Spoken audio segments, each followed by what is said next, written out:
Welcome to DIA Today, Democracy in America Today. I'm Matt Parks alongside Dave Corbin. Glad to have you with us as we explore the ideas behind today's headlines. My left eye sees pollution. Those dirty fuels are burning. The earth's whole climate's churning. Clean energy solution. My right eye scans the bill. Fossil fuels are cheap. Wind and solar too steep. Drill, baby, drill. Predefined, misaligned, polarized division. Shuttered mind, worse than blind. 2020. How's your week been, Dave? Good. One day left until spring break. We had a couple games that we played last week.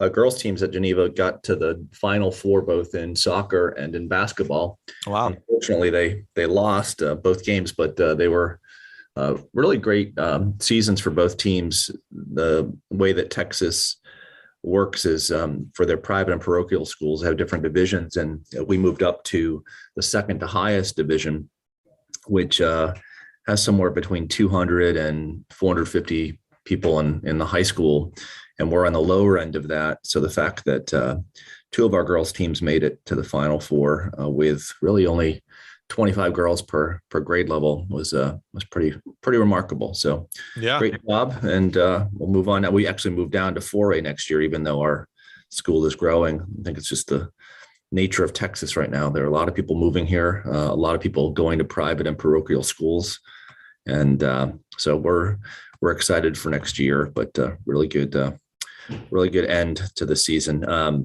about Kings? Are you on spring break this week as well, or? Next week. So yeah, we've got midterms this week and then spring break next week. You know, a little different experience as interim provost. So, you know, as a student, one year my dad and I drove down to Florida and spent the week at spring training games and practices and just, you know, great time. As a professor, spring break was usually, you know, catch up on grading, maybe a few house projects, and a day trip or two, you know, with the family. For me this year, it's mostly get to work at home a couple extra days. So not a huge break, but save a little bit on the commute, a couple of those early mornings. So I'll be thankful for that. And baseball season, is that coming into gear here, or what's your take on that? Well, I mean, it's better than it was last week this time. Last week, the owners were saying the games were canceled, not to be made up. Now that seemed to be a negotiating ploy. And so now there's talk about, well, maybe we can make those games up, still get 162 games in. So we'll see. I mean, last night they were facing another deadline, but they decided to keep going today. So hopefully that means that they're close to a deal and they're going to be able to get the full season in. That would be great. You know, after what it was looking like last week, if that's the final outcome, I'll take it. But there's other things I was reading this week where they were talking about, the owners would be happy to start in May and you know, they can miss 25 games before they start losing TV revenue, et cetera. So we'll see. Maybe another rant coming next week, or maybe it'll be a celebration of a success and optimism about a season to come. All right, well, let's now turn to Aristotle. We're wrapping up book 5 today, Dave, with chapter 12. Yeah, so in chapter 12, he starts by saying that oligarchy and tyranny are of all governments of the shortest duration, so they're the hardest to preserve. But the meat of this chapter is really this interplay between Aristotle and Plato/Socrates on how regimes change. So this is really kind of the chapter as to what regime change looks like.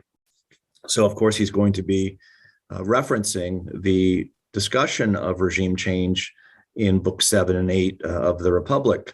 The simple formula for Socrates is that once you create the best city in speech and you have it ruled by philosopher kings, it is the best that can be imagined for mankind, albeit you can't keep it going because you can't maintain succession in that regime. You can't maintain through birth that philosophers would give birth to philosophers. There's some discussion as to how you might come up with a magical number to figure out how to arrange births. But the thing falls apart. And as it falls apart, another thing instead of wisdom is loved, that being honor. The soldiers who are protecting the philosophers say, why do the philosophers get to rule? We should rule. The soldiers then, as they have children, their children say, well, we should be making money rather than fighting battles. So you move once again to a different regime. So from aristocracy or monarchy, and depending on how you think of that philosophic regime, to what is called timocracy, Timocracy, which is the rule of honor. And then thirdly, to the rule of wealth and an oligarchy. And then the oligarchy falls apart in turn, falls apart and becomes a democracy, the rule of the free and the equal. And then the last and final regime in this succession of regimes is tyranny, the rule of the tyrant. So the argument made by Plato through Socrates in the Republic is that there is a cyclical nature to regimes. So regimes start off with what is best and they end up with what is worse. All of the same regime types that Aristotle has taken up in his discussion in the Politics are likewise taken up in the Republic. But as we can see from his assessment of regime change, Aristotle believes that Socrates has many things wrong. The one thing, however, Matt, that he has right is the importance of education to a good regime. Will people within a community submit to education and thus become better, or will they oftentimes just turn away from education and allow the more corrupt part of their nature to rule them? So one point of agreement between the two of them, and then as we'll see as we go through the questions and critique of Plato and Socrates by Aristotle, many differences of opinion. So what do you make of the beginning of this chapter, the last chapter of book 5? Well, there's a few things that jump out at me. I mean, one is just this is with book 2, the beginning of book 2, an interesting place for Aristotle to interplay with his master, with Plato, with Socrates, and we see the differences emerge here. And I think it's consistent with kind of the general account we get of Aristotle versus Plato, where Plato's account seems based on theory in a certain way, and Aristotle comes back with history, with experience, and says, yeah, but that's not how it actually plays out.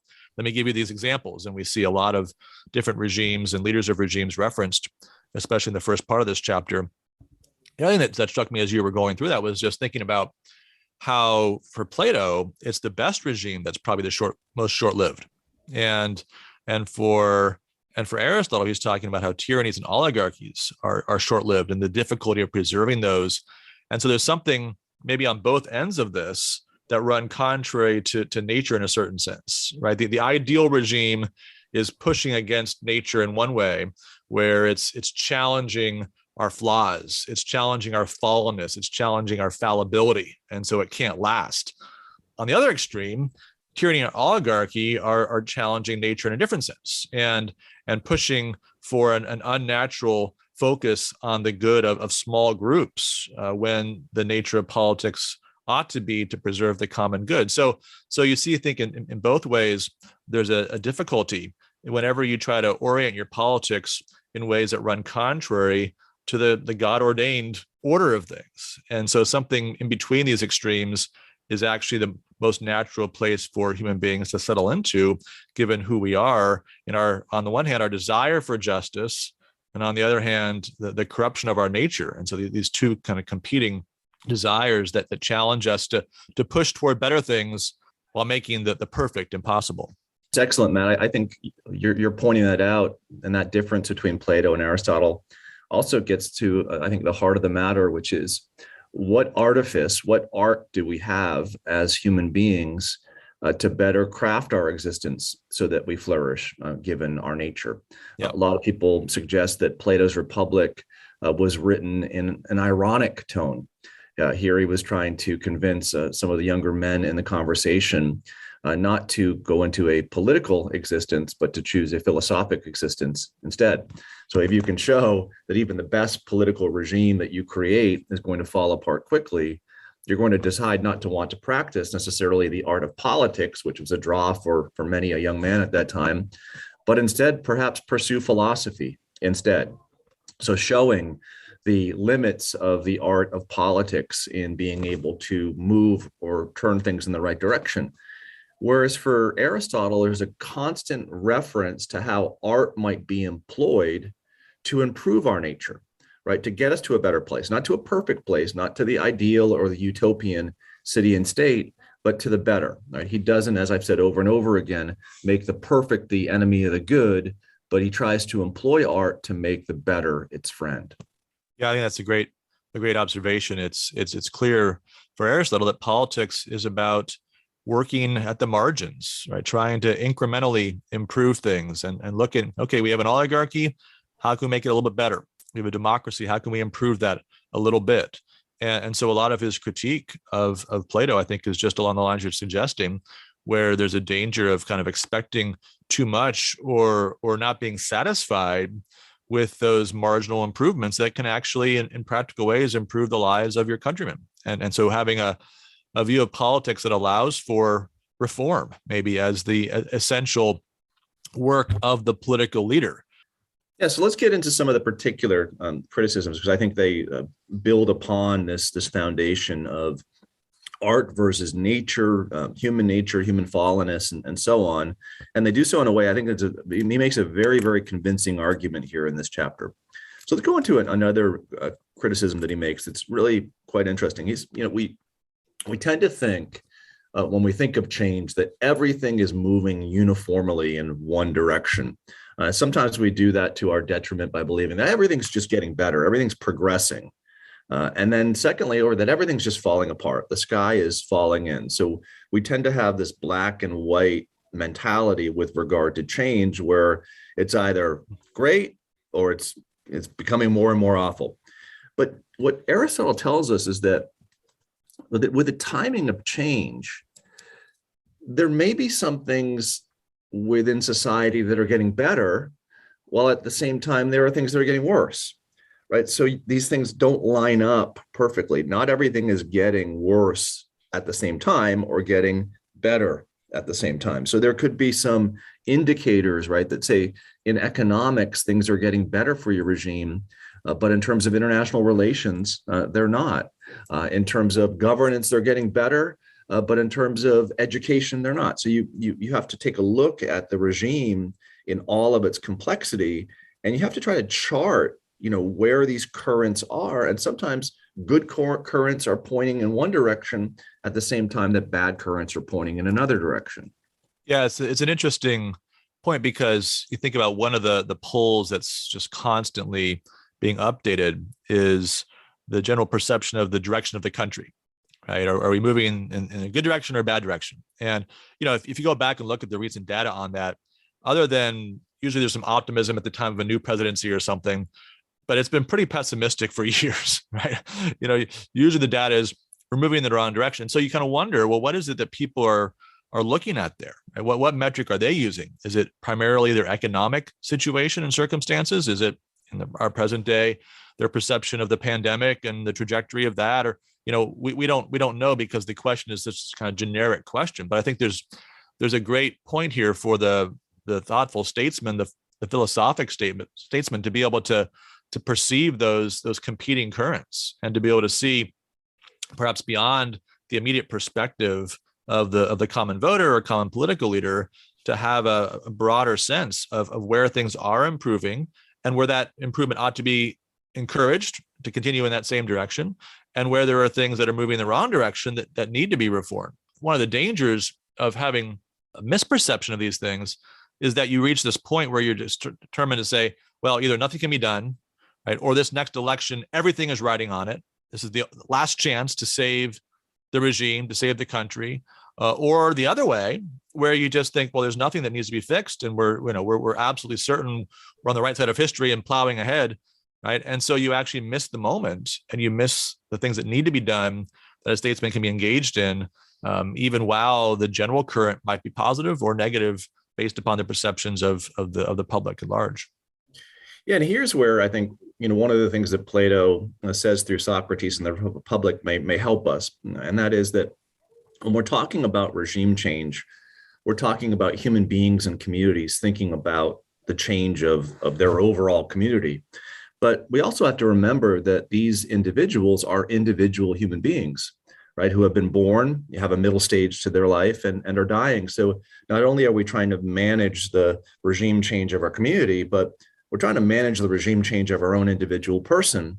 And we know, right, we figure it out at a certain time, that we are mortal, right, that there's mortality that plays into how we look at the world. And I think this week, a lot of the talk on shows is that, well, Putin has cancer and that's why he's doing what he's doing there, right? That taking his individual perception of where he is in life and having kind of one large, last big, glorious moment for Russia.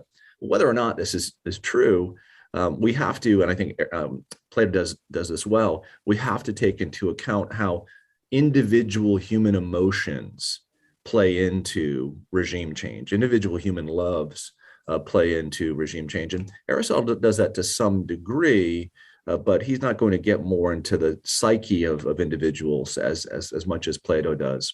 So let's move on here. You had already hinted at this, the direction of where things go.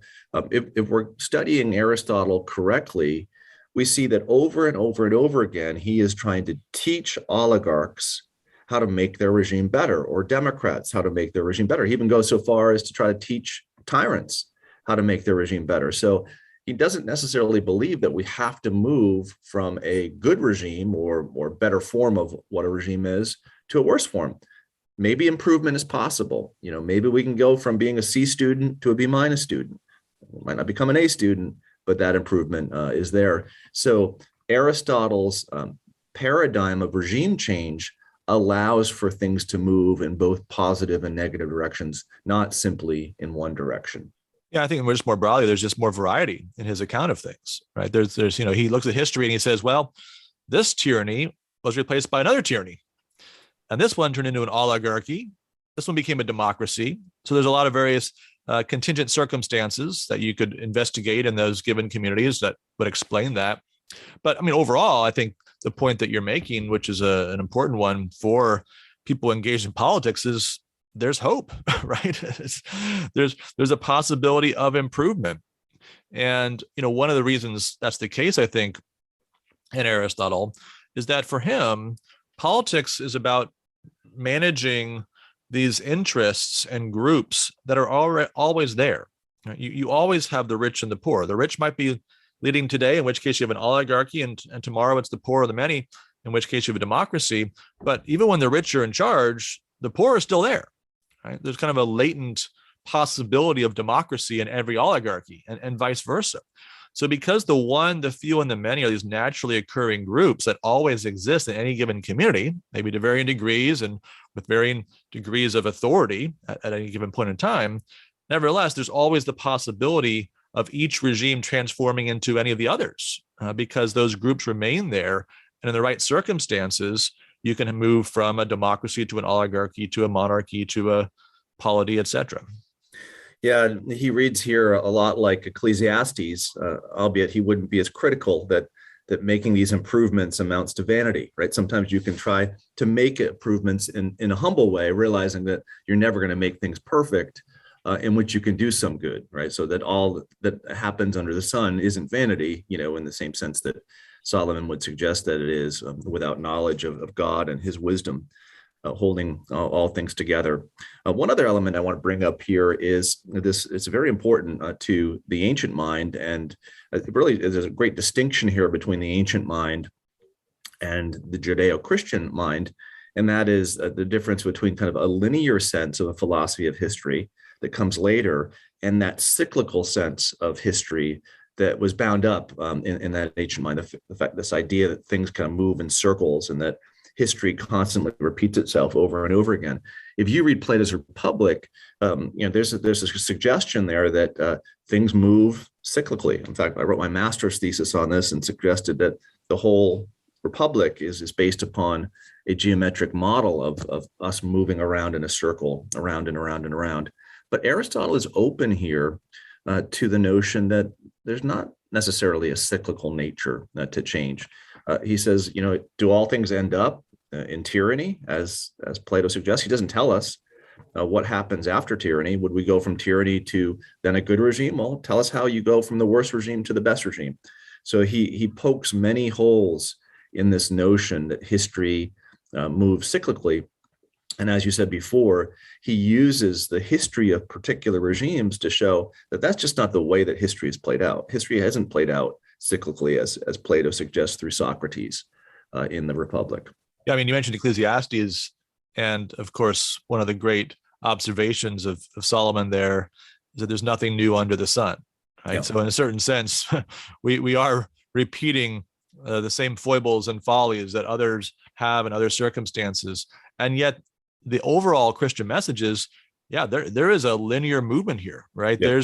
There's a creation, there's a fall, there's a period of redemption, and then there's a consummation of return of Christ that's going to bring an end to this human history and establish a new heavens and a new earth and an entirely new reality there. So while we are in this intermediate period, right, where we're awaiting that final consummation, we see over and over again the same fallen human nature showing itself in varieties of circumstances, and there is nothing new under the sun. But we won't always live under the sun. In the new heavens and new earth, there is no sun, because God is the sun, right? A radiating glory illuminates that new world. And so there's a movement of history toward that final consummation that really ought to give Christians at all times hope, even in the worst of circumstances. Yeah, so I think, to take into account both Plato and Aristotle in conjunction with what you just said, Plato and Aristotle, I think, try to temper human ambition, perhaps in a right way, but the only true tempering of human ambition, right, is to lend oneself over to the glory of God, right? It's not our human actions that make things what they should be, but it's our fear of the Lord and growing wise in that. So that said, on to book 6 for next week. 3 more books left in Aristotle's Politics. All right, we're going to conclude the show with the grade book. We've got coming early next week, the beginning of NFL free agency. Yesterday, Tuesday, we're taping on Wednesday as usual, 2 really big moves. Aaron Rodgers apparently is coming back to the Packers. There's some debate about his contract, whether he signed it or not. He says he hasn't. But in any case, they're talking about 4 years, $200 million contract that would make him the highest paid player in the NFL and NFL history. Most of that money guaranteed. And then shortly after that, once that was settled and all the questions about whether Rodgers would stay in Green Bay or go somewhere else were settled, we had a blockbuster trade. Russell Wilson traded from the Seahawks to the Denver Broncos. Seahawks get 3 players back, including quarterback Drew Lock, tight end Noah Fant, and 5 draft picks, 2 number 1s, 2 number 2s. So big blockbuster trade there, really resetting things for both those franchises. Dave, want to get your grades on those moves from the perspectives of the Packers, the Broncos, and the Seahawks. Well, I think for the Packers, I think re-signing Rodgers, was the most important thing that they could do to take advantage of the window that they're at right now to win a Super Bowl. So if they had to guarantee $150 million, but it gets them another Super Bowl or chance at a Super Bowl, I think that that's a good thing. I'd say that's an A-, that he stays there. He's somewhat happy. I mean, he loves to make the news, so he's not going to go away in some of his criticisms, but I think that he's a great player, perhaps, the greatest quarterback of all time or one of them. And so I think that's a great thing. I give them a high grade. The Russell Wilson trade, I was really interested because I thought they got back some good draft picks, but I thought that the Seahawks in getting Drew Lock and Noah Fant, pretty good tight end, and defensive lineman Shelby Harris, they really just didn't get much back from the Broncos. I would have probably gone after a couple other players on the Broncos roster if I was making this move.